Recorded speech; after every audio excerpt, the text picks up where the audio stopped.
নির্বাচিত মন্ত্রীদের কার বাড়ি কোন জেলায়? আ নম এহসানুল হক মিলন চাঁদপুর,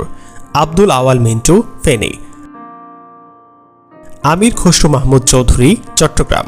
সালাউদ্দিন আহমেদ কক্সবাজার, শহীদ উদ্দিন চৌধুরী অ্যানি লক্ষ্মীপুর,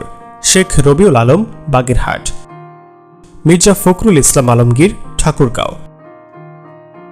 মোহাম্মদ আমিনুর রশিদ কুমিল্লা,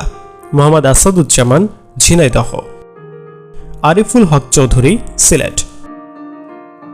আসাদুল হাবিব দুলু লালমনিরহাট,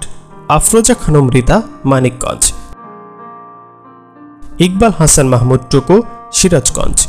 আবু জাফর মোহাম্মদ জাহিদ হোসেন দিনাজপুর, কাজী শাহ মোফাজ্জল হোসেন কুমিল্লা, খন্দকার আব্দুল মুক্তাদির সিলেট, ডক্টর খলিলুর রহমান ঢাকা,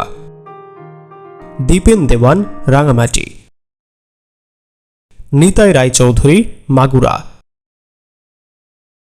ফকির মাহবুব আরাম টাঙ্গাইল, মিজানুর রহমান মিনু রাজশাহী, জহিরুদ্দিন স্বপন বরিশাল,